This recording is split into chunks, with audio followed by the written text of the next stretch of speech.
नमस्कार दोस्तों। जैसा कि आपको पता है कि हमने भारतीय अर्थव्यवस्था की सीरीज़ शुरू की थी और हमने फर्स्ट पार्ट में फर्स्ट चैप्टर जो किया था, तो फर्स्ट पार्ट में हमने किया था। ठीक है, तो थोड़ा सा देखते हैं। फर्स्ट पार्ट में हमने जीडीपी समझा था क्या होता है। ठीक है, और जीडीपी से जुड़ा हुआ हमने समझा था जीएनपी क्या होता है। सॉरी, जीडीपी समझा था और हमने एनडीपी समझा था। एनडीपी, जीएनपी आज समझेंगे हम। ठीक है, जीडीपी यानी कि ग्रॉस डोमेस्टिक प्रोडक्ट, ये समझा था हमने क्या होता है। जीडीपी की कॉन्सेप्ट क्या है, जीडीपी। ठीक है, और फिर हमने ये समझा था कि नेट डोमेस्टिक प्रोडक्ट क्या होता है। हमने ये भी समझा था कि जो हमारा वित्तीय वर्ष होता है भारत के संदर्भ में वो क्या होता है, जिसको हम 2011-12 को संदर्भित करते हैं, अभी 2015 के बाद से। और हमने ये भी समझा था कि जो हमारी आर्थिक सीमा होती है वो सब क्या होती है। यानी उस चैप्टर में हमने, यानी उस पार्ट में जो हमने फर्स्ट पार्ट किया था इसका, उसमें हमने बहुत कुछ समझा था। अर्थव्यवस्था क्या है, उसके जनक कौन है, और जो राष्ट्रीय आय का मापन है, वो बहुत सारी बातें हमने की थी। अगर आपको इस चैप्टर को अच्छे से समझना है तो आपको थोड़ा एक बार पीछे जा करके उसको देखना चाहिए। ठीक है, तो अगर उस वीडियो को आप देखेंगे तो ये आपको बहुत अच्छे से समझ में आ जाएगा। ठीक, आइए शुरू करते हैं। हम सर्वप्रथम कुछ प्रश्न देखेंगे ताकि जो आपको काम आ सकते हैं यूपीएससी में उस तरीके के, ताकि थोड़ी हमारी अंडरस्टैंडिंग अच्छी हो जाए। अगर आपने पीछे का वीडियो देखा होगा हमारा, तो ये आपको अच्छे से समझ में आएगा। ठीक है, यहाँ प्रश्न दिया है, देखिए कि जीडीपी किसी देश की जीडीपी की गणना में निम्न में से क्या है जिसको हम ऐड नहीं करते। ठीक है, तो क्या चीज़ है जिसको ऐड नहीं किया जाता। ठीक है, ये 4-5 स्टेटमेंट दी है, उसके बाद है देखते हैं। मध्यवर्ती वस्तुएं, मैं बताया था कि जीडीपी में कभी भी मध्यवर्ती वस्तुओं को ऐड नहीं किया जाता। कैसे? जब पिज्ज़ा, मैंने तो बताया था मैंने आपको, ये आटा, आटा से बना ब्रेड, अब ब्रेड से बनाया हमने पिज़्ज़ा।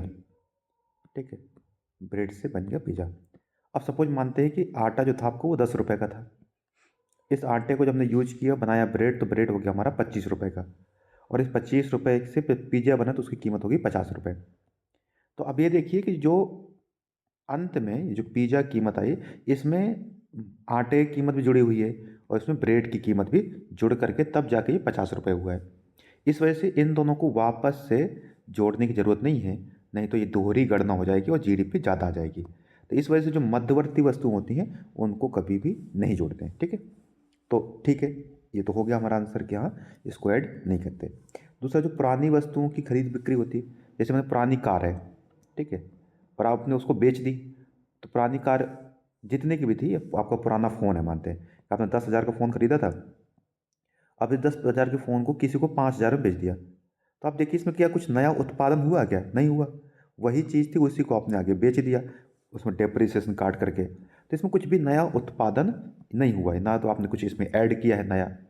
जब तक उसमें कुछ एडिशन नहीं होगा, यानी वैल्यू एडिशन नहीं होगा, तब तक हम उसको जीडीपी में नहीं मानेंगे। तो आपने जो पुराना फ़ोन बेचा उसमें कुछ भी ऐड नहीं हुआ, यानी उसमें कुछ एडिशन नहीं हुआ, तो ये भी हमारी जीडीपी में नहीं माना जाएगा। ठीक है, अब आइए तीसरी चीज़ देखते हैं। तो ये भी हमारा आंसर हो गया कि ये भी ऐड नहीं होगा। ठीक, तीसरा है जो पिछले वर्ष के उत्पादित वस्तुएं थी।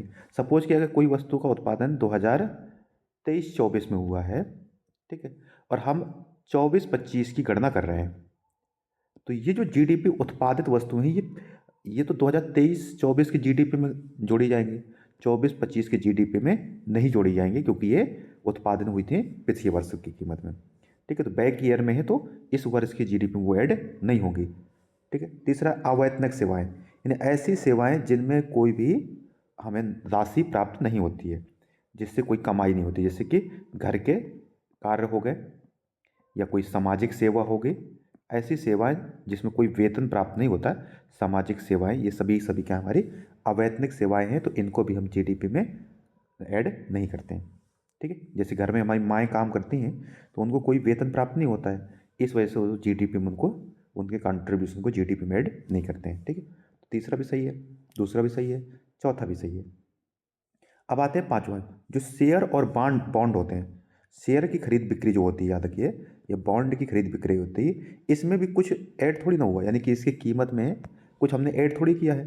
जब वैल्यू एडिशन नहीं किया है तो इसको भी ऐड नहीं किया जाएगा। तो ये सारी बातें सही हैं, अर्थात हमारे 1 2 3 4 5 पाँचों के पाँचों ऑप्शन सही माने जाएंगे।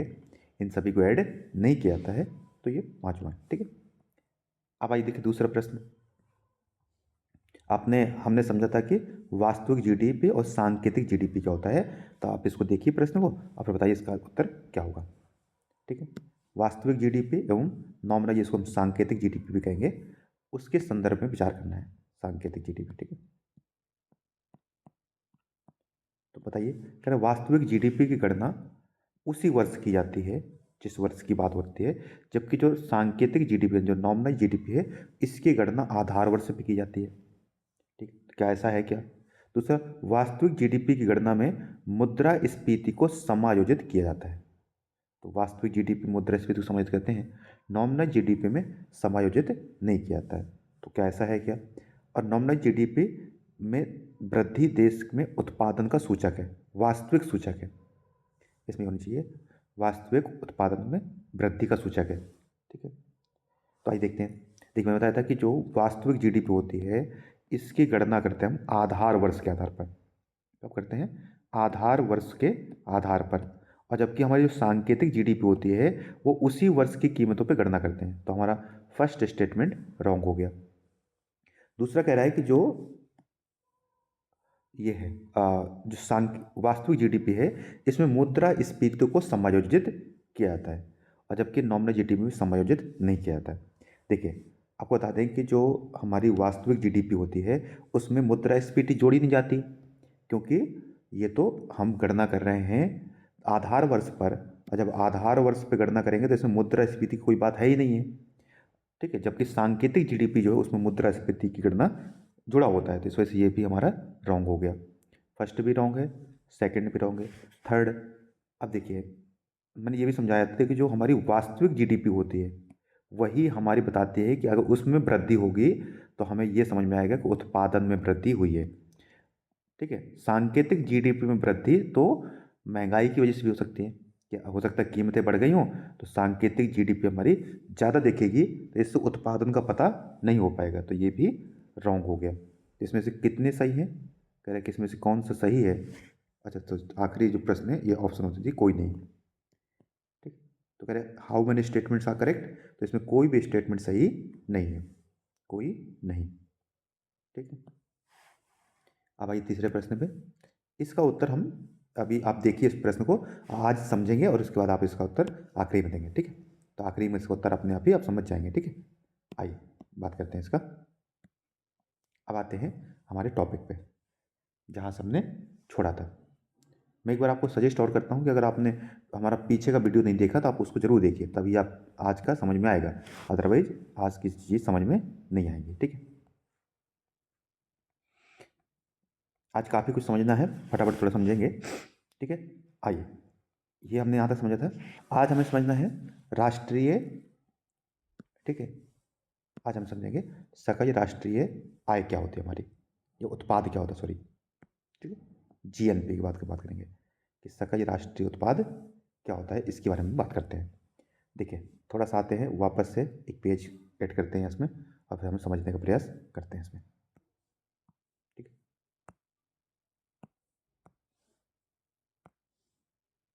ठीक, आइए थोड़ा समझते हैं जीडीपी और जीएनपी में क्या अंतर है। एक है हमारा जीएनपी,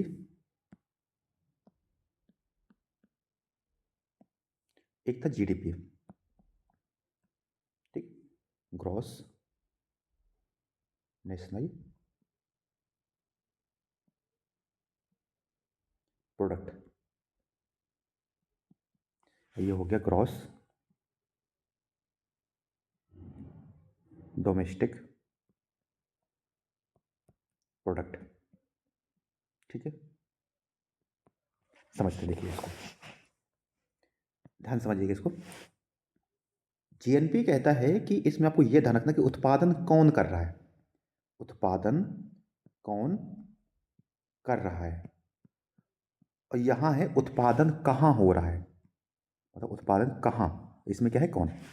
भारत के नागरिक जो हैं, जो भारत के निवासी हैं या भारतीय जो हैं, ये भारतीय चाहे भारत के अंदर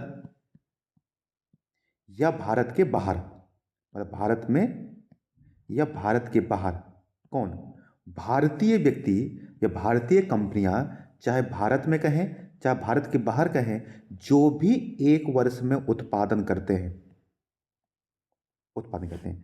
यह वस्तुओं का हो सकता है उत्पादन, और यह सेवाओं का हो सकता है, दोनों जोड़ देते हैं। तो वस्तुओं या सेवाओं का एक वर्ष में जो भी उत्पादन करते हैं, ठीक है, कौन, यहां ध्यान रखना भारतीयों की बात हो रही है, उसे हम भारत की क्या कहेंगे, जीएनपी कहेंगे।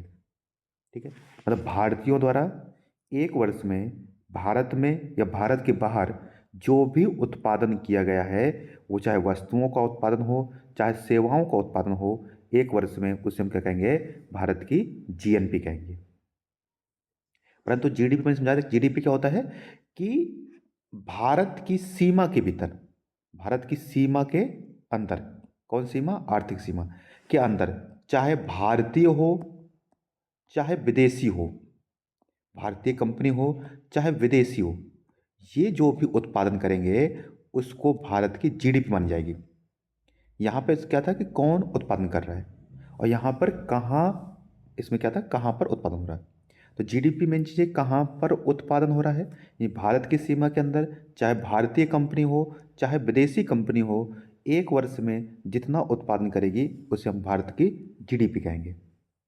ठीक है, अमेरिका की कंपनी है, भारत में है और भारत में उत्पादन करती है, तो वह भारत की जीडीपी मान जाएगी। परंतु चूंकि वह कंपनी अमेरिका की है, तो वह अमेरिका का जीएनपी होगा, क्या होगा, अमेरिका का जीएनपी और भारत का जीडीपी। इसी प्रकार भारत की कंपनी है टाटा, अब ये टाटा कंपनी अमेरिका में स्थापित है, तो ये अमेरिका में जितना उत्पादन करेगी अमेरिका का जीडीपी हो जाएगा, परंतु इसे भारत का हम जीएनपी मानेंगे। तो अगर कोई भारतीय कंपनी है, अमेरिका में स्थापित है, तो वो क्या होगा, अमेरिका का, ठीक है, अमेरिका का तो जीडीपी बन जाएगा, परंतु भारत क्या बन जाएगा, जीएनपी, क्योंकि वो भारतीय कंपनी है। तो हमने क्या समझा कि जीडीपी और जीएनपी में अंतर क्या है, जीडीपी कहता है कि कहाँ पर उत्पादन हो रहा है, और जीएनपी कह रहा है कि कौन उत्पादन कर रहा है। अगर हम जीएनपी और जीडीपी की गणना कैसे करते हैं, तो आप सोचिए ध्यान से, अगर हमें पता करें ना कि जीएनपी कितना होगा हमारा, ठीक है, तो अब हम करते हैं, हम कैसे पता करते हैं कि भारत की जीडीपी कितना है। ठीक है, सीधी बात है, भारत की जीडीपी, इस जीडीपी में हमने जो विदेशों में हमारी इनकम जो है, हमने विदेशों में कितना कमाया है ना, तो विदेश से आय, कि भारत विदेश में रह करके कितना कमाते हैं, वो जोड़ दीजिए। फिर विदेशी आय, जो विदेश से हमारी आय हुई है इनकम, और इसमें से माइनस कर दीजिए जो विदेशी भारत से कमा करके अपने देश भेजते हैं, तो विदेश में भेजी गई आय, ठीक है, भेजी गई आय, ठीक है, ऐसा समझिए।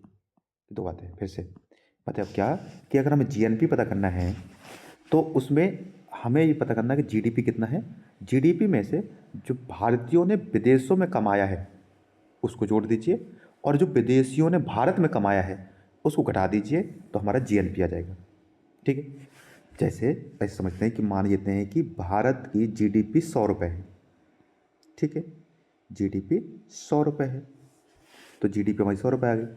अब जो भारतीय हैं वो विदेश में रहते हैं, तो वहाँ से क्या करेंगे, ट्रांसफ़र भेजेंगे, रेमिटेंस भेजेंगे, बाकी सारी चीज़ भेजेंगे, तो उन्होंने जो कमा करके मानते हैं कि 50 रुपये भारत में भेजा, तो भारत, ठीक है, और कुछ भारत जो विदेशी कंपनियां हैं जो भारत में रहती हैं, उन्होंने भारत से आमदनी इनकम करके और उनको विदेश को भेजा, यानी अपने देश में भेजा 60 रुपये। अब इसको अगर आप गणना करेंगे तो कितना आएगा, 90 रुपये आएगा। तो हम क्या कहेंगे कि भारत की जो जीडीपी है, सॉरी जीएनपी है, क्या है, जीएनपी है, वो कितनी है, 90 रुपये। जीडीपी 100 रुपये थी, जीएनपी 90 रुपये है। यानी अगर विदेशी से हमारी आमदनी कम है और हमारे देश से विदेश को पैसा ज़्यादा जा रहा है, तो हमारी जीएनपी कम आएगी। इसका विपरीत कि अगर भारतीय जो है विदेश से ज़्यादा कमाते हैं, और हमारे देश से विदेश को कम पैसा जाता है तो हमारी जीएनपी ज़्यादा होगी। आई होप आप समझ गए होंगे इस बात को अच्छे से। ठीक है, ये जो है ना, ये विदेश से प्राप्त आय और विदेश को दिया गया इनकम, इसे हम कहते हैं विदेश से प्राप्त नेट इनकम। विदेश से प्राप्त इनकम, ठीक है, नेट इनकम, ठीक है, नेट इनकम जो हमें कहाँ से प्राप्त हुई है, अबॉर्ड से। अबॉर्ड में विदेश से प्राप्त जो नेट आय है। नेट आय कैसे कि भारतीयों के आय में विदेशी आय माइनस करने के बाद जो बचेगी उसको हम कहते हैं नेट आय, नेट इनकम। और उसको हम जीडीपी में जोड़ेंगे तो क्या आ जाएगा, हमारा जीएनपी आ जाएगा। ठीक है, तो आइए वापस से एक बार अपने डेफिनेशन पे आते हैं। ठीक, अब आइए देखिए जीडीपी की डेफिनेशन पे, जीएनपी सॉरी। देखिए ये हमारी परिभाषा इसकी कि क्या है कि देश के नागरिकों और उनके स्वामित्व की जो संस्थाएं हैं, चाहे वो भारत के अंदर हो या बाहर हो, आमतौर पर एक वर्ष में जितनी वस्तुएं और सेवाओं का उत्पादन करते हैं उसे हम कहाँ, चाहे देश के भीतर हो या विदेश में हो, तो उन दोनों को ही ऐड करते हैं और इसको हम कहते हैं जीएनपी कहते हैं। जीएनपी कैसे गणना करते हैं, तो जीडीपी और विदेश से प्राप्त आय, जिसको हम कहते हैं नेट इनकम फ्रॉम अबॉर्ड, तो NIFA कहते हैं इसको शॉर्ट में। ठीक है, कि विदेश से हमें कितनी आय प्राप्त हुई है उसको जीडीपी में जोड़ देंगे तो जीएनपी आ जाएगा। अब याद रखिएगा कि अगर भारतीय कम कमाते होंगे और भारत से विदेशी ज़्यादा कमाते होंगे तो हमारी जीएनपी जीडीपी से कम आएगी। और अगर भारतीय विदेश से ज़्यादा कमाते हैं और विदेशी भारत से कम कमाते हैं तो हमारी जीएनपी जीडीपी से ज़्यादा आएगी। ये बात को आप दिमाग में रखिएगा।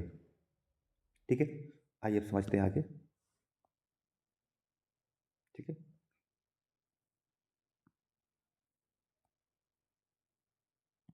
आइए यहाँ देखिए वही दे रखा है, यहाँ नीचे दे रखा है कि फॉरेन इनकम क्या है, और ये सारी बातें दे रखी है।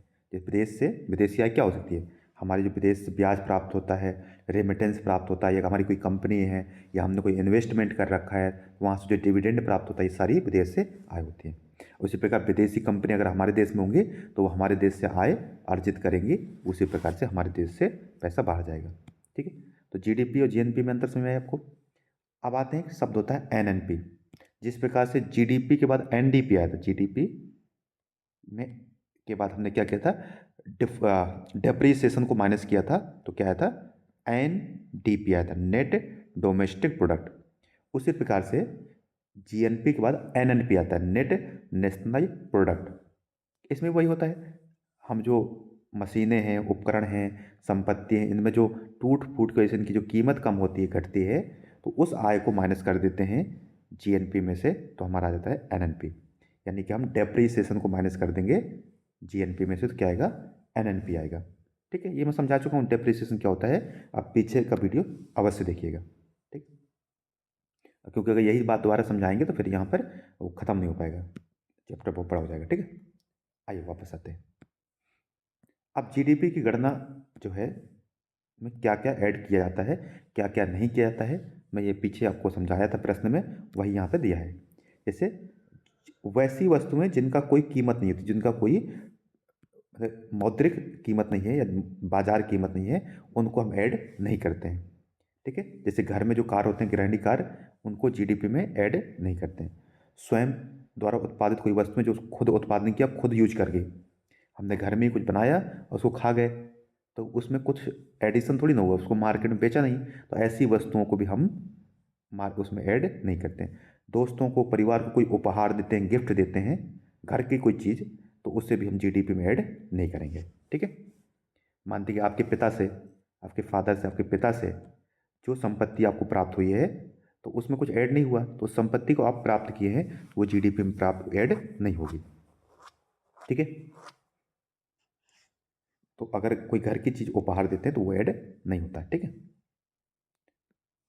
अब आइए नेक्स्ट देखते हैं। पर्यावरण में जो हानि होती है इसको भी जीडीपी में ऐड नहीं करते हैं। अब एक शब्द आया है नया, ग्रीन जीडीपी, उसको हम समझें क्या होता है। ग्रीन जीडीपी शब्द आ गया है, भूटान जैसे देश इसको मानते हैं, परंतु उसको अभी पूरी दुनिया में इसको नहीं एक्सेप्ट किया जाता है। तो इस वजह से उत्पादन में जो जीडीपी, पर्यावरण में जो क्षति होती है, उस क्षति को अभी हम ऐड नहीं करते हैं जीडीपी की गणना में। ठीक है। तीसरा है जो ऐसे सोर्स से ब्लैक मनी वगैरह होती है, मादक पदार्थों जो आय होती है जिसकी कोई गणना नहीं हो पाती, उसको भी हम जीडीपी में ऐड नहीं करते हैं। ठीक है। पुरानी वस्तुओं खरीद बिक्री बताया था मैंने आपको, क्योंकि इसमें कुछ एडिशन नहीं हुआ है तो इसको भी हम जीडीपी में ऐड नहीं करते हैं। ठीक है। ये कुछ बातें हैं जो मैं आपको समझा चुका हूँ। जिन वस्तुओं की बिक्री हो चुकी है पुनः दोबारा बेचा जाएगा तो उसको ये जीडीपी में ऐड नहीं करेंगे। जैसे पुरानी कार हो गया, कोई मकान हो गया तो दोबारा बेच रहे हैं तो उसको जीडीपी में ऐड नहीं होगा। ठीक। तो ये सारी बातें हैं। ठीक है। अच्छा, एक चीज़ और समझिए कि जैसे बाहर कोई नकारात्मक, सकारात्मक नकारात्मक बाहरी प्रभाव के कारण जो वृद्धि होती है, सपोज मानिए कि कोई हाईवे निकल गया और इस हाईवे की वजह से आपकी जो ज़मीन है उसकी कीमत बढ़ गई, महंगा हो गया, तो उसमें जो कीमत वृद्धि हुई है उसको जीडीपी में ऐड नहीं करते हैं। ठीक है। क्योंकि वो सिर्फ कुछ ऐसे फैक्टर हुए रोड के वजह से उसकी कीमत बढ़ गई है, सिर्फ उसमें महंगाई बढ़ गई है। ठीक है। तो जीडीपी में उसको ऐड नहीं करते हैं। ठीक है। उसी प्रकार सरकार अगर कोई हमें ऐसी, मतलब इसे कहते हैं स्थानांतरण भुगतान या ट्रांसफर पेमेंट, यानी वे पेमेंट या वे पैसे जो सरकार बिना किसी मेहनत के या बिना किसी सेवा के दिए जाते हैं। जैसे पेंशन हो गया, सरकार पेंशन दे रही कि बिना किसी सेवा प्राप्त किए, या छात्रवृत्ति हो गई। ठीक है। या फिर छात्रवृत्ति के साथ साथ या हो सकता है कोई सब्सिडी दे रही हो, तो इन सबको भी जीडीपी में नहीं ऐड किया जाता है। ठीक है। तो ये भी याद रखिएगा, ये सारी चीज़ें भी जीडीपी में ऐड नहीं होती हैं। ठीक है। क्योंकि इनसे कोई उत्पादन नहीं हुआ है, क्योंकि हमने सेवा भी नहीं दी, और जब सेवा नहीं दी है तो कुछ उत्पादन तो हुआ ही नहीं। समाज सेवा कार्य बता चुका हूँ, ये भी ऐड नहीं होते हैं। ठीक है। तो ये सारी बातें हम ऐड नहीं करते हैं। आइए अब आगे आते हैं। अब एक शब्द आया है यहाँ पे, राष्ट्रीय आय। ठीक है। राष्ट्रीय आय क्या होता है समझते हैं। अच्छा, ये जितने भी तरीके हमने समझा, जीडीपी, जीएनपी, ये राष्ट्रीय आय के नापने के कुछ तरीके हैं। राष्ट्रीय आय का अर्थ होता है कि देश के निवासियों द्वारा श्रम करके, पूंजी के द्वारा, भूमि से किराया, देखो अगर श्रम करेंगे, श्रम, ठीक है, श्रम से क्या मिलता है, मजदूरी। ठीक है। अगर आप पूंजी, यानी अगर आपने पूंजी इन्वेस्ट की है तो इसके आपको प्राप्त होगा डिविडेंड। ठीक। लाभांश, आपने कोई बेचा ब्याज व्यवसाय शुरू किया तो उससे आपको कुछ फायदा होगा, लाभांश प्राप्त होगा। और अगर आपके पास ज़मीन है तो ज़मीन से क्या आएगा, आपको किराया आएगा, रेंट आएगा। ठीक है।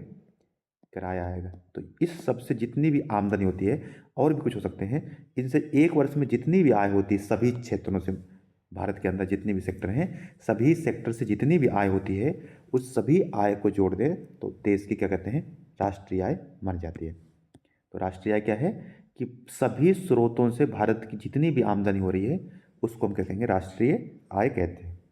अब राष्ट्रीय आय गणना कैसे करते हैं ध्यान से देखिए। तो राष्ट्रीय आय एट फैक्टर कॉस्ट, समझा चुका हूँ फैक्टर कॉस्ट क्या होता है, आप पीछे वीडियो जाकर देख सकते हैं। तो जो एनएनपी है, नेट नेशनल प्रोडक्ट, उसमें इनडायरेक्ट टैक्सेस जोड़ देंगे और सरकार की सब्सिडी को जोड़ देंगे तो ये आ जाएगी हमारी राष्ट्रीय आय। क्या रखना, क्या करना है, इनडायरेक्ट टैक्स माइनस करने हैं और सब्सिडी को उसमें ऐड करना होता है। ठीक है। और राष्ट्रीय आय की गणना कौन करता है हमारे देश में, तो ये एनएसओ है। ठीक है। राष्ट्रीय सांख्यिकी कार्यालय, नेशनल स्टैटिस्टिकल ऑफिस, यह है मॉस्पी के अंदर आता है। ठीक है। मॉस्पाई के अंदर ministry of statistical and plant implementation जो है उसके अंदर सांख्यिकी एवं कार्यक्रम मंत्रालय जो है उसके अंदर ये आता है, एनएसओ। ठीक है। और ये गणना करता है।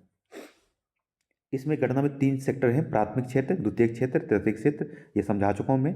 और इसकी हमने वृद्धि भी देखी थी पीछे कि कितना अभी 2024-25 में कितना इसका वृद्धि कर रही है। ठीक है।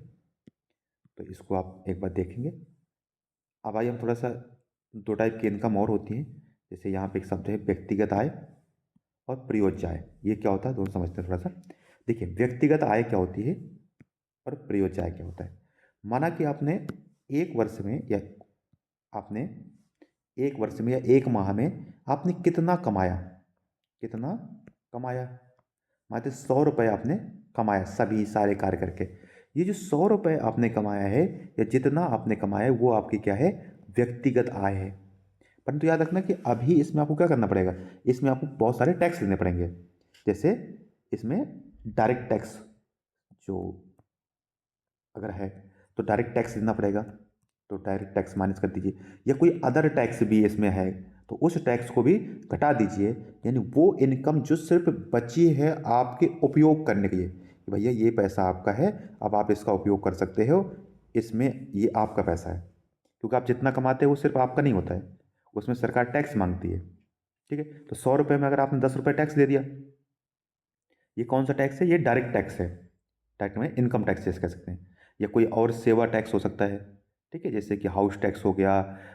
ये सारे टैक्स जो हैं, इन सारे टैक्स को घटाने के बाद जो आपकी आय बचती है उसे कहते हैं प्रयोज्य आय। प्रयोज्य व्यक्तिगत आय, प्रयोज्य जिसका आप उपयोग कर सकते हैं। ये आपकी ऐसी इनकम है जिसका आप उपयोग करेंगे। सारे टैक्स हटा करके, सारे करों को हटाने के बाद जो आय बचती है उसे कहते हैं प्रयोज्य आय। और बाकी जो आपने नेट आय कमाई थी पूरी, उसे क्या कहते हैं हम, व्यक्तिगत आय। ठीक है, तो अब देखिए, व्यक्तिगत आय जो हमने कमाया, प्रयोज्य आय, टैक्स काटने के बाद जो बची आय वो हमारी प्रयोज्य आय है। ठीक है, ये टैक्स कटौती से पूर्व आय है, ये टैक्स कटौती के बाद की आय होती है। इसमें करों का भुगतान भी करना होता है। इसमें करों को भुगतान करने के बाद जो बचत होती है वही हमारी होती है। इसे तुरंत खर्च नहीं किया जा सकता क्योंकि इसमें टैक्स काटना पड़ेगा, और इसे वास्तव में खर्च करने किया जा सकता है। ठीक है, तो यही हमारे दोनों में अंतर है। यहाँ से भी एक बार प्रश्न पूछा गया यूपीएससी में, तो याद रखिएगा। ठीक है, अब आइए आगे थोड़ा सा बढ़ते हैं, अब फिर देखते हैं। अब राष्ट्रीय आय के मापन के कितने तरीके हैं। देखिए, राष्ट्रीय आय मापने के हमारे पास 3 तरीके हैं। एक तो है उत्पादन विधि। ठीक है, उत्पादन विधि। दूसरी है आय विधि, इनकम मेथड। और तीसरी है व्यय विधि। ठीक है, एक्सपेंडिचर मेथड। 3 तरीके हैं, आय विधि, व्यय विधि और उत्पादन विधि।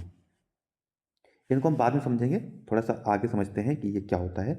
इसको हम अंत में समझते हैं, बाद में। ठीक है, क्योंकि इतना इम्पोर्टेंट नहीं है, इसको बाद में समझते हैं थोड़ा सा। तो ये देखते हैं, एक शब्द है यहाँ पे जीडीपी और स्फीतक। ठीक है, क्या है ये, जीडीपी और स्फीतक। जीडीपी बेहतर कहते हैं इसको। ये क्या होता है, ये होता है सांकेतिक जीडीपी, पीछे पढ़ा चुके हैं। सांकेतिक जीडीपी और वास्तविक जीडीपी का अनुपात। ठीक, सांकेतिक सांकेतिक जीडीपी और वास्तविक जीडीपी का अनुपात। ठीक है, वास्तविक जीडीपी का अनुपात। अब समझिए इसको। मानते हैं कि जो अभी 2024-25 में हमारी जीडीपी 100 रुपये है। ठीक है, 100 रुपये है। परंतु अगर यही हम 2011-12 की कीमत के हिसाब से देखें, जो हमारा आधार वर्ष है, उस कीमत के हिसाब से ऐसे समझते हैं, आपने 10 पेन बनाए हैं और एक पेन आपका 10 रुपये का आज की कीमत के हिसाब से, तो मानते हैं आपकी जीडीपी 100 रुपये हो गई। ठीक है, देश के अंदर 10 पेन का उत्पादन हुआ है। आज की कीमत के हिसाब से पेन की कीमत आज कितनी है, 10 रुपये है, तो हमारी जीडीपी आई 100 रुपये। ये जो 100 रुपये आया इसको हम क्या कहेंगे, ये है हमारी सांकेतिक जीडीपी। परंतु अगर 2011-12 में देखें तो पेन की कीमत मानते हैं कि हमारी थी 9 रुपये। ठीक है, तो पेन कितने हैं, 10, और 9 रुपये के हिसाब से कितना हुआ। ठीक है, 90 रुपये। अब इन दोनों का अनुपात करें, यानी 100 और 90 का अनुपात ज्ञात करें, तो जो भी कुछ आएगा वो अनुपात हमारा जीडीपी डिफिएटर होगा। ठीक है, इसका अर्थ ये हुआ है कि अगर हमारा जो उत्पादन है उसको निश्चित रखा जाए, नियत कर दिया जाए, फिक्स कर दिया जाए। ठीक है, उत्पादन तब भी 10 पेन था, आज भी 10 पेन है। तो अगर जीडीपी डिफिएटर का मान जो है, जीडीपी अब इस भी तक का मान है, अगर 1 से ज़्यादा आता है तो ये क्या बता रहा है, ये बताता है मुद्रास्फीति को, कि महंगाई बढ़ी है, इस वजह से जीडीपी हमारी ज़्यादा दिख रही है। ये क्या बताता है, मुद्रास्फीति। ठीक है, याद रखेंगे कि अगर जीडीपी डिफिएटर का मान 1 से ज़्यादा आता है, तो हम कहेंगे कि सभी वस्तु और सेवाओं की कीमतों में वृद्धि हो रही है। ठीक है। और अगर एक से कम आएगा तो ये बताएगा कि मंदी आई है, यानी कि अब स्फीति हुई है, महंगाई घटी है। तो ये जो जीडीपी संकेतक है ये वास्तव में क्या नापता है? ये मापता है कि वस्तुओं और सेवाओं की कीमतों में कितनी वृद्धि हुई है। इसे एक महंगाई का मुद्रास्फीति का मापक भी माना जाता है। ठीक है, तो वही चीज़ यहाँ दिया हुआ है। ठीक है, अब एक चीज़ आप जानते हैं कि एक सीपीआई होता है और एक डब्ल्यूपीआई भी होता है। इसके बारे में हम आगे पढ़ेंगे जब महंगाई चैप्टर पढ़ेंगे। तो इससे और इसमें क्या अंतर है, यानी कि जीडीपी डिफलेटर और इन दोनों में। ये जो सीपीआई होता है, डब्ल्यूपीआई होता है, इनमें कुछ ही वस्तुओं की एक बास्केट होती है, कुछ वस्तुओं की, उस बास्केट की कीमत से आंका जाता है कि महंगाई कितनी है। परंतु जीडीपी अस्फीतक सभी वस्तुओं की कीमतों को मापता है, क्योंकि इसकी गणना में जितनी भी वस्तुओं का उत्पादन हो रहा है उन सभी वस्तुओं के उत्पादन को ऐड करने के बाद बताता है कि मुद्रास्फीति बढ़ी है या घटी है। ठीक है, तो इस वजह से इसको ज़्यादा व्यापक पैमाना माना जाता है महंगाई का। ठीक है, मुद्रास्फीति मापने का। ठीक है, इसके बारे में हम और भी आगे बात करेंगे जब ये मुद्रास्फीति बारे में पढ़ेंगे। ठीक, देखिए 2015 में सरकार ने कुछ सुधार किए। ठीक है, कि जीडीपी की गणना में हमारी जीडीपी बहुत कम आ रही थी, तो सरकार ने क्या किया, 2015 में कुछ रिफॉर्म किए थे कि जीडीपी गणना करते समय में क्या चीज़ों का ध्यान रखेंगे। एक तो किया था कि आधार वर्ष में परिवर्तन किया था। 2004-05 जो आधार वर्ष था उसको बढ़ा के किया था 2011-12। तो अभी आधार वर्ष क्या है, 2011-12 है, और कुछ समय से इस आधार वर्ष को चेंज करने की बात हो रही है। इससे 2017 करने की शायद विचार बनाया जा रहा है, परंतु अभी तक ऐसा कुछ हुआ नहीं है। तो अभी हम यही मानेंगे कि आधार वर्ष हमारा क्या है, 11-12 है। ठीक है, दूसरा है, सरकार ने एक पूरे विश्व में एक सिस्टम है जिसको हम कहते हैं system of national income account. ये संयुक्त राष्ट्र का एक सिस्टम है, इस जो 2008 में अपनाया गया था। तो भारत ने भी इसी सिस्टम को, यानी अंतर्राष्ट्रीय पद्धति को मापने की, अपनाने की कोशिश की है, जिससे ताकि जीडीपी गणना में पारदर्शिता आए। और ठीक है, इस वजह से हमने क्या किया, अंतर्राष्ट्रीय पद्धति को भी अपनाया है, जिसको हम SNA शॉर्ट में कहते हैं इसको। तीसरा हमने क्या किया है कि जो जीडीपी है, जीडीपी वास्तविक जीडीपी गणना के लिए कुछ नए सूचक हमने अपनाए हैं, जो सीपीआई और डब्ल्यूपीआई है, इनका उपयोग करने किया जाता है अब। ठीक है, तो एक ये हमने किया है सुधार। इसके बाद जो डेटा है, कंपनियों का डेटा जो है, उस डेटा को कहाँ से प्राप्त किया जाएगा, तो हमारी जो मिनिस्ट्री ऑफ कॉरपोरेट अफेयर्स है, जिसको हम MCA 24, इसमें 21 कंपनियों को ऐड किया गया है। और उन 21 कंपनियों, जो बड़ी महत्वपूर्ण कंपनियां हैं, उन कंपनियों के डेटा को प्रयोग किया जाता है इसमें ये पता करने के लिए कि कितना उत्पादन किस तरीके से बढ़ा है या घटा है। तो ये MCA 21 याद रखिए, इस डेटाबेस का प्रयोग किया जाता है। ठीक है, ये सभी औपचारिक क्षेत्र का उत्पादन। ठीक है, कृषि में सुधार या उसके आंकड़ों को थोड़ा अच्छे करने की कोशिश किया गया है कि जो कृषि में आंकड़े हैं उन आंकड़ों को सटीक रूप से मापन किया जाए ताकि जीडीपी की सही गणना की जा सके। ठीक है, बाकी कुछ और सेक्टर हैं जिनको ऐड किया गया है, ये सब चीज़ें देख लीजिएगा, इसमें इतना ज़्यादा इंपॉर्टेंट नहीं है। याद रखिएगा 2015 में ये सुधार किया गया था, और इसी प्रश्न को शायद 2019 में यूपीएससी ने इससे एक प्रश्न पूछा भी है, 19 में या 20 में, याद रखिएगा। ठीक है, यूपीएससी मेंस में यही सेम प्रश्न आया था कि क्या क्या सुधार किए गए। ठीक है,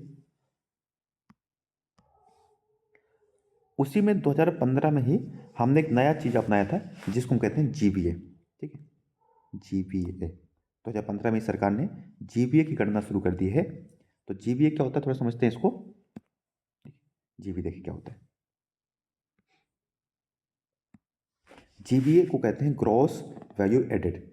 ये क्या होता है कि मानिए कि कोई कंपनी है, हमने ब्रेड, ठीक है, आटा से ब्रेड बनाया था। ब्रेड कितने का था, 10 रुपये का था, और इससे हमने बनाया क्या, पिज़्ज़ा। ठीक है, तो पिज़्ज़ा की कीमत मानते कितना है, 50 रुपये है।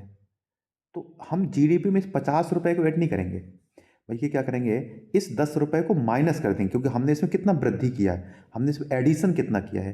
तो हमने एडिशन किया है इसमें 40 रुपीज़ का। तो हम कहेंगे कि सिर्फ हमारा जो जीबीए है, हमने सिर्फ इसकी कीमत बढ़ाई है, क्योंकि 10 रुपये तो था ही ना, इसकी कीमत ऑलरेडी इतनी थी। तो हमने एडिशन कितना किया है, एक्चुअली हमने कितनी वृद्धि की हो, या उत्पादन हमने उसमें कितना ऐड किया है, वो किया 40 रुपीज़ का। तो हम कहेंगे कि इसका GVA कितना हुआ हमारा, 40 रुपीज़ हुआ। ठीक है। तो हम ये गणना करते हैं कि वस्तुओं या सेवाओं की कीमतों में हमने कितना वृद्धि किया है, कितना एडिशन किया है। इस वजह से जो मध्यवर्ती वस्तुएं होती हैं, किसी वस्तु के उत्पादन में जो मध्यवर्ती वस्तुओं की कीमत है, उसको घटाने के बाद जो कीमत आती है उसे हम क्या कहते हैं, उसको GVA कहते हैं। ठीक है। तो समझ में आ गया कि GVA क्या है। ब्रेड से हमने बनाया पिज़्ज़ा, पिज़्ज़ा 50 रुपये का हुआ, और जिसमें ब्रेड यूज हुआ या बाकी चीज़ें मानते हैं, उन सब की कीमत हटाने के बाद जो वास्तव में हमने वृद्धि की है, एडिशन किया है, उसको हम क्या कहेंगे कि वो हमारा ऐड करने के बाद जो कीमत आई उसे क्या कहेंगे, GVA कहेंगे, क्रॉस वैल्यू एडेड। ठीक है। इसकी गणना कैसे करते हैं, GDP, देखिए GVA और GDP से हम GVA कैसे प्राप्त करते हैं, सॉरी, GVA से GDP कैसे प्राप्त करते हैं। तो GVA में अगर हम इनडायरेक्ट टैक्स को जोड़ दें और जो सरकार ने सब्सिडी दी है उसको हटा दें, तो देश की क्या आ जाती है, GDP आ जाती है। ठीक है। अब आप कहेंगे ये कैसे आए, थोड़ा समझाता हूँ इसको मैं। मानते हैं, ठीक है, वापस आते हैं वापस से हम अपने प्रश्न पे। ठीक है। ये समझिए कि हमारा जो GVA यानी हमने जो उत्पादन किया है, उत्पादन यानी कि पिज़्ज़ा को बनाने में जो पिज़्ज़ा की कीमत है वो मानते हैं 50 रुपये। ठीक है। और इसको बनाने में हमने जो खर्चा किया है मध्यवर्ती वस्तु में 10 रुपये थी, तो इसको ये हो गया 40 रुपीज़। अब इसमें जो सरकार ने टैक्सेस ऐड कर दिए, सरकार का जैसे 10 रुपये टैक्स है, तो सरकार का 10 रुपये टैक्स ऐड कर दिया, तो अब इसकी कीमत फिर से वापस कितनी होगी, 50 रुपये।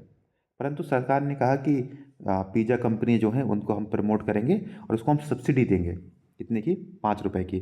तो 5 रुपये की सब्सिडी माइनस कर दो इसमें, तो ये होगा जो 45 रुपीज़। तो हम क्या कहेंगे कि भारत की GDP कितनी है, 45 रुपीज़ का प्रोडक्शन हुआ है, यानी हमने उत्पादन कितने किया है, 45 रुपीज़ का। तो क्या समझे कि GVA में इनडायरेक्ट टैक्स को हटा देंगे, जोड़ देंगे, और सब्सिडी को हटा देंगे, क्योंकि सब्सिडी सरकार ने दी है ना, तो इसको हटाना पड़ेगा। और इनडायरेक्ट टैक्स सरकार के हैं, तो उसको हम ऐड कर देंगे। तो इस तरीके से हमारा आ जाता है GVA। आई होप समझ गए होंगे। तो ये हुआ हमारा पूरा राष्ट्रीय आय मापने का तरीका। अब इसमें कुछ टॉपिक रह गए हैं, जैसे प्रति व्यक्ति आय क्या होती है। तो प्रति व्यक्ति आय क्या होती है, थोड़ा समझाता हूँ यहीं पे हम, आप समझ गए होंगे उसे। प्रति व्यक्ति आय कि भारत की जितनी राष्ट्रीय आय है, राष्ट्रीय आय में हम जनसंख्या से भाग दें, किससे, भारत की जो जनसंख्या है उससे अगर भाग दे दी जाएगी, तो जो हमारा आएगा उसे हम क्या कहेंगे, प्रति व्यक्ति आय, पर कैपिटा इनकम, प्रति व्यक्ति आय। ठीक है। देखिए वैसे हम GDP के संदर्भ में देखें तो भारत किस नंबर पे है, GDP के संदर्भ में हम 5वें नंबर पर हैं। ठीक है, 5th पोजीशन पर है, परंतु हम पर कैपिटा इनकम में बहुत पीछे हैं। ठीक है, हमारे देश की प्रति व्यक्ति आय काफ़ी कम है। ठीक है, तो ये रखिए, क्योंकि हमारे देश की जनसंख्या बहुत ज़्यादा है, उस जनसंख्या से भाग देंगे तो प्रति व्यक्ति आय बहुत कम आएगी। ठीक है। अब देखिए एक शब्द आ जाता है कि GDP यानी कि ग्रोथ, ठीक है, वृद्धि एवं विकास में क्या अंतर है, विकास में अंतर। देखिए वृद्धि क्या है, अगर GDP बढ़ रही है, ठीक है, तो हम क्या कहेंगे कि भारत तरक्की कर रहा है। ठीक है, वृद्धि हो रही है तो GDP ग्रोथ बढ़ रही है, हम 5वें नंबर की अर्थव्यवस्था हैं, तो हम तरक्की कर रहे हैं, ये तो होता है, वृद्धि से ही होता है। परंतु क्या यह कुछ व्यक्तियों के पास संपत्ति इकट्ठी हो जाए और बाकी जनसंख्या गरीबी में जिए, जैसे हम कहते हैं कि देश में 1% जनसंख्या के पास, ठीक है, 40% संसाधन है, तो भारत की महज 1% जनसंख्या के पास कितना है, 40% संसाधन है। तो इससे बाकी एक बड़ी संख्या क्या होगी, गरीबी में जिएगी। आर्थिक विकास तो हुआ, परंतु सामाजिक विकास नहीं हो पाया। तो हम कहेंगे कि जो GDP वृद्धि है वो सिर्फ ये बताती है कि आर्थिक विकास कितना हुआ, परंतु GDP की वृद्धि से हमें सामाजिक विकास हुआ कि नहीं हुआ है इसकी तस्वीर सामने नहीं आती है। तो दुनिया भर में एक बहस चली कि जो आर्थिक विकास है उससे सामाजिक विकास हो रहा है या नहीं हो रहा है, इसको मापना भी बहुत ज़रूरी है, क्योंकि अगर सामाजिक विकास नहीं होगा तो आर्थिक विकास का कोई महत्व नहीं है।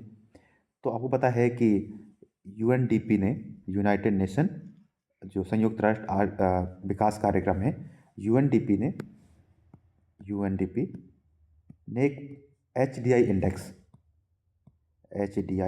इंडेक्स शुरू किया है, जिसे कहते हैं मानव विकास सूचकांक। मानव विकास सूचकांक जारी करती है। इसकी रैंकिंग से हम तय करते हैं कि कितना विकास हो रहा है, ठीक है, जिसमें हम कई सारे तरीके हैं मानव विकास में, ठीक है। जेंडर गैप इंडेक्स हो जाता है, जेंडर गैप इंडेक्स हो गया है, ठीक है, या जो मल्टी पॉवर्टी इंडेक्स हो गया, एमपीआई हो गया। इन सब तरीके से देश का आर्थिक विकास और सामाजिक विकास को हम मापते हैं कि आर्थिक विकास से सामाजिक विकास हो रहा है कि नहीं हो रहा है। तो मानव विकास सूचकांक, जो इसको 1990 से शुरू किया गया था और जारी किया जाता है, ठीक है, किसके द्वारा? यूएनडीपी के द्वारा। इसका विकास किया था पाकिस्तानी एक अर्थशास्त्री थे, महबूब महबूब महबूब उल हक। ये पाकिस्तानी अर्थशास्त्री है ये, और भारत के अर्थशास्त्री जो नोबेल पुरस्कार विजेता है अमर्त्य सेन, इन दोनों के सहयोग से इसको विकसित किया गया था। और इसको हर वर्ष 1990 से जारी किया जाता है, जिसमें कई सारे इंडेक्सेस हैं, उसके द्वारा सामाजिक विकास को मापा जाता है, ठीक। तो ये हो गया हमारा आर्थिक विकास और सामाजिक विकास, ठीक है। और इस वजह से कहते हैं कि जीडीपी सिर्फ आर्थिक विकास को मापता है, सामाजिक विकास को नहीं नापता। अब ये हमारे जो चार तरीके थे, तीन तरीके हैं जीडीपी गणना के। एक है हमारी उत्पादन विधि। उत्पादन विधि वही है जो मैंने बताया आपको, जीवीए, कि कितना हमने एडिशन किया। तो देखिए जितना उत्पादन हुआ है उसकी कीमत की गणना करते हैं।